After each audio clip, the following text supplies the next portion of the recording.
ठीक है, चलो नेक्स्ट फंक्शन देखते हैं हम, लॉगरिथमिक फंक्शन। लॉगरिथमिक फंक्शन मतलब एक्चुअली कैलकुलेशन की एक मेथड है। जैसे for example 10 to the power 1 equal to क्या होता है 10, ठीक है। Therefore log 10 to the base 10 is equal to 1 होता है, ठीक है। जैसे for example 10 square equal to क्या होता है 100, तो log 100 to the base 10 is equal to 2 होता है। जैसे 10 क्यूब इज इक्वल टू कितना होगा 1000, तो log 1000 to the base 10 is equal to क्या होता है 3 होता है, ठीक है। यह है एक्चुअली लॉगरिथम का डेफिनेशन। तो इन जनरल डेफिनेशन बोलेंगे तो ऐसा होगा कि अगर a to the power b equal to c आता है तो log c to the base a is equal to b। यह है आपकी log की डेफिनेशन। ये बेस है, ये जो a जो है इसे बोला जाता है बेस। तो ये बेस दो टाइप के होते हैं। 99.99% केस में बेस 10 ही होता है। आपका जो कैलकुलेशंस होते हैं केमिस्ट्री फिजिक्स में 11-12 की जो भी कैलकुलेशंस है एक्चुअली इतने टफ होते हैं कि आपको कैलकुलेटर यूज़ करना है, लेकिन कैलकुलेटर अलाउड नहीं है। तो एक लॉक टेबल आता है, वो लॉक टेबल का यूज़ करके आपको कैलकुलेशन करना पड़ता है। तो कैलकुलेशन बेस हम जो करते हैं वो मेट्रिक बेस होता है, मतलब उसका बेस 10 ही होता है। लेकिन कुछ कैलकुलेशंस आपके केमिस्ट्री वगैरह में आता है जिसका बेस नेचुरल बेस बोलते हैं, वो ई से डिनोट किया जाता है। और ई एक कांस्टेंट है जिसका 2.4 समथिंग ऐसा एक वैल्यू फिक्स है, ठीक है। अब ये लॉगरिथमिक फंक्शन को जनरली हम बोलेंगे तो for example F of X is equal to, ये हो गया आपका लॉगरिथमिक फंक्शन log x, ठीक है। अब यहाँ पे मैं बेस नहीं लिखा हूँ, इसका मतलब इसका बेस क्या होगा e होगा। e की वैल्यू आपकी नियर अबाउट 2.7 और 2.4 समथिंग ऐसी कुछ वैल्यू है उसकी। केमिस्ट्री में यूज होता है e कांस्टेंट, ठीक है। तो यहाँ पे मैं बेस जब नहीं लिख रहा हूँ तो अल्टीमेटली इसका बेस क्या होगा नेचुरल बेस, ओके। अब ये लॉगरिथमिक फंक्शन की ग्राफ अगर हम निकालेंगे, सपोज मैं इसका बेस अभी a कर देता हूँ, तो बेस पर ये ग्राफ डिपेंड रहता है। अगर आपका जो बेस है वो 0 से 1 के बीच में अगर है, 0 to 1 के बीच में अगर है आपका बेस, तो अल्टीमेटली ये ग्राफ आपका इस तरीके से आएगा। ये आपका x एक्सिस है और ये आपका y एक्सिस है। अगर आपकी a की वैल्यू बेस ग्रेटर देन 1 अगर है, ठीक है, तो ये जो ग्राफ है आपका, ग्राफ आपका इस तरीके से आएगा, ओके। तो ये ग्राफ आपको मैक्सिमम केस में आपको ये याद करना पड़ेगा। समझ में आ गया? ये याद रखने की ज़रूरत नहीं, ये तो मैं जस्ट आपकी जनरल नॉलेज के लिए बताया कि लॉग की डेफिनेशन कैसे बनी। बेसिक मेन फोकस करना है आपको ग्राफ पे। जो बेस अगर आपका 0 to 1 के बीच में अगर है, ठीक है, बराबर। हाँ, एक मिनट।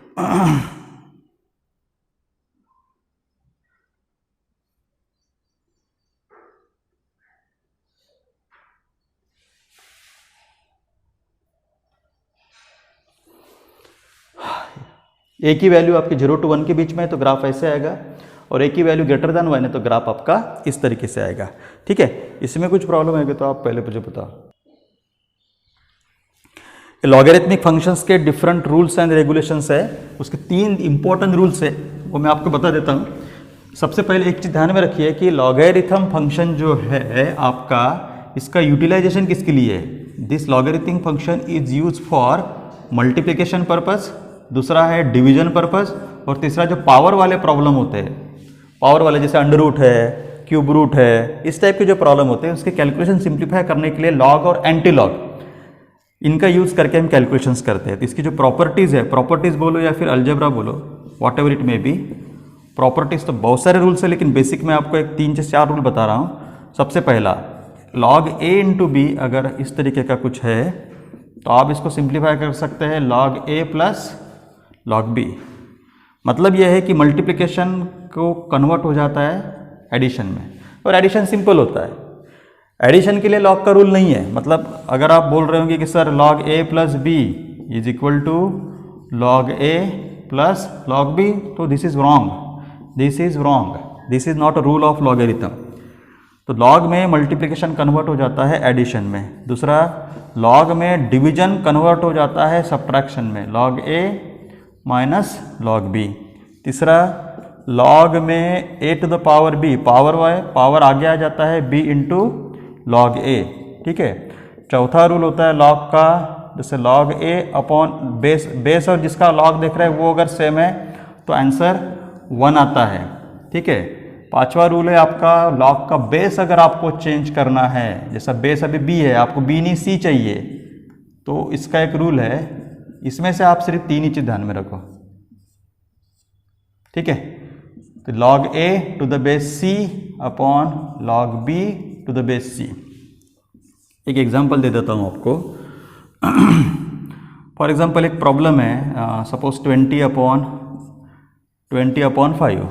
अभी ये सिंपल प्रॉब्लम है, 20/5 का आंसर 4 आता है। अभी ये आपको लॉग टेबल से करना है, तो क्या होगा, देखो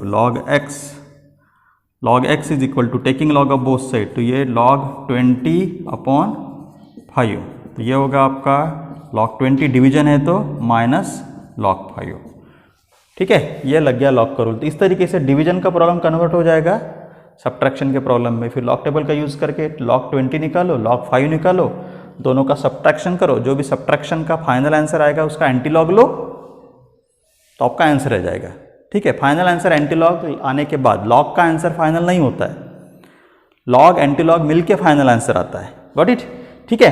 तो ये इस तरीके से लॉग आप केमिस्ट्री फिजिक्स में यूटिलाइजेशन करते हो। मैथ्स में तो इसका ज़्यादा यूज़ नहीं है, केमिस्ट्री फिजिक्स में इसका यूज़ होता है, खास करके फिजिक्स में और केमिस्ट्री में पेपर 1 के लिए, क्योंकि न्यूमेरिकल्स केमिस्ट्री में पेपर 2 में न्यूमेरिकल्स नहीं होते, ठीक है। यह है आपका लॉगरिथम का, ओके। इसमें अगर आपको डिफिकल्टी है तो आप पूछ सकते हो, ओके। ये था आपका लॉगरिथमिक फंक्शन। नेक्स्ट है आपका पावर फंक्शन। नेक्स्ट है आपका पावर फंक्शन। पावर फंक्शन मतलब x to the power n, x to the power n, this is what we called power function, ठीक है, बराबर। x to the power n, जैसे for example x², ठीक है, इस टाइप का जो फंक्शन रहेगा ये आपका पावर फंक्शन, ओके। इस पर ज़्यादा फोकस मत करो। उसके बाद ट्रिग्नोमेट्रिक फंक्शंस है। ट्रिग्नोमेट्रिक फंक्शन तो आप 10th में पढ़ चुके हो। ट्रिग्नोमेट्रिक फंक्शन आपके बेसिक तो 2 ही टाइप के हैं, एक sin x है, cos x है,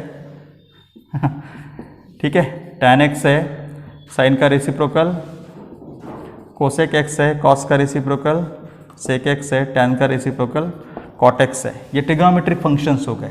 उसके बाद है आपका इन्वर्स ट्रिग्नोमेट्रिक फंक्शन।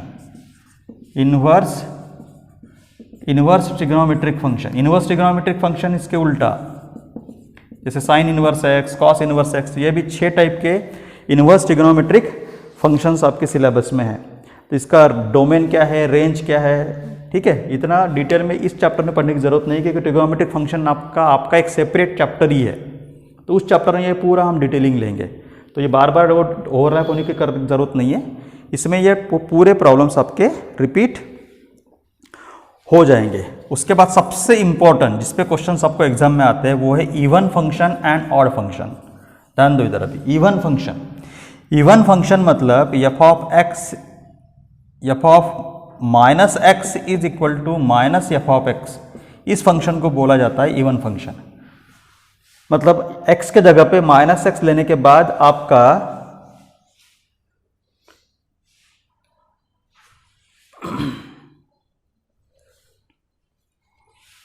एक मिनट, हाँ, x के जगह पे माइनस एक्स लेने के बाद आपका फंक्शन में कोई भी चेंज नहीं होता, आपके फंक्शन की ओरिजिनल वैल्यू वैसी की वैसी रहती है। जैसे फॉर एग्जांपल, जैसे एक फंक्शन लेता हूं मैं, F of X is equal to X square.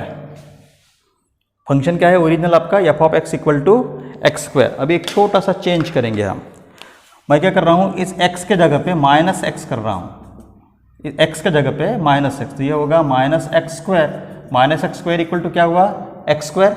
देखो ओरिजिनल फंक्शन क्या था आपका, एक्स स्क्वायर, और x के जगह पे मैंने माइनस डालने के बाद भी मेरा आंसर कितना आया, एक्स स्क्वायर ही आया। चेंजेस हुए क्या, नहीं हुए। तो ये फंक्शन क्या हो जाएगा मेरा, इवन फंक्शन, ठीक है। और सबसे लास्ट कंसेप्ट है हमारा ऑड फंक्शन। उसके बाद अब लेक्चर बंद करेंगे। ऑड फंक्शन में कैसा है, x के जगह पे माइनस डालने के बाद माइनस बाहर आ जाता है। इसका एक एग्जांपल देता हूं आपको। जैसे F of X is equal to X cube, अभी x के जगह पे माइनस डालो तो क्या होगा, माइनस एक्स क्यूब, -1 का क्यूब माइनस एक्स क्यूब। देखो एक्स क्यूब की वैल्यू क्या थी आपकी, एफ ऑफ एक्स, ठीक है, बराबर। तो देखो आपका माइनस बाहर आ गया, ठीक है, ओके। एक बार देख लो, बाकी काम नेक्स्ट लेक्चर में देखते हैं।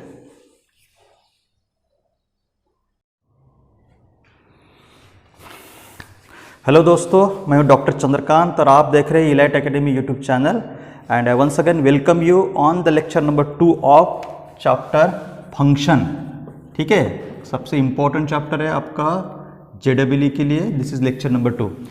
अभी तक हमने इस फंक्शन से रिलेटेड अलग अलग डेफिनेशंस हमने देख चुके हैं। We have come up with the definition of domain, ठीक है। उसके बाद हमने देखा है कोडोमेन, उसके बाद हमने देखा है रेंज, और उसके बाद हमने देखा है डिफरेंट टाइप्स ऑफ फंक्शन, जिसमें हमने 1 function, onto function, into function, onto plus 1 function, then many to, 1 to, many, ऐसे डिफरेंट टाइप्स के फंक्शन देख चुके हैं। और भी फंक्शंस हमने देखे हैं, जैसे सिग्नम फंक्शन, ठीक है, एंड ग्रेटेस्ट इंटीजर फंक्शन। ये हमारे वीडियो लेक्चर नंबर 1 में हम ऑलरेडी एक्सप्लेन कर चुके हैं। अभी हम थोड़ा आगे बढ़ते हैं, कुछ और डिफरेंट टाइप्स के फंक्शंस का स्टडी करेंगे, उसके बाद हम हमारे न्यूमेरिकल्स शुरू करेंगे। उसमें एक सबसे इंपॉर्टेंट नोट आप सभी लोग लिख ले, some properties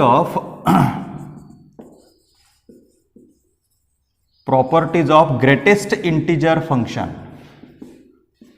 properties of greatest integer function, ठीक है। उसकी ये वैसे तो बहुत सारी प्रॉपर्टीज है, बट 2 प्रॉपर्टीज इंपॉर्टेंट है। Very first property, greatest integer function of x is equal to x if and only if. ध्यान में रखो, ये सिंबल है if and only if. If and only if x belongs to integer, मतलब x की value अगर integer रहेगी तो उसका आंसर x ही आएगा, ठीक है। जैसे for example greatest integer of 2 is equal to 2, like that. अगर रेंज गिवन है तो उसका आंसर लेफ्ट हैंड साइड वाला आएगा, जैसे हमने कल के प्रॉब्लम में देखा था, अगर रेंज है तो, ठीक है। नेक्स्ट है इसका आपका greatest integer x is less than x, ठीक है, if and only if x does not belongs to integer. ये second property. And last property, greatest integer minus x is equal to minus, you can take outside greatest integer x, ठीक है, if x belongs to integer, if x belongs to integer, and greatest integer of minus x is equal to minus greatest integer x minus 1 if x does not belongs to integer। ये आपकी 4 properties है, important 4 properties है greatest integer function की, ठीक है। उसके बाद का नेक्स्ट फंक्शन है, एक बार मेरा हो जाना तो उसके बाद आप डिफिकल्टी पूछ सकते हो, फ्रैक्शनल पार्ट फंक्शन। ये इतना इंपॉर्टेंट फंक्शन नहीं है, fractional part function. Fractional part function की एक स्पेसिफिक डेफिनेशन है, ये आपको याद करना पड़ेगा, क्योंकि इसका एक स्पेसिफिक डेफिनेशन है, यही इसका डेफिनेशन है, that you have to remember, ये आपको याद करना पड़ेगा। f of x equal to x minus greatest integer function x, this you have to remember, ये आपको याद करना पड़ेगा, ओके, ठीक है।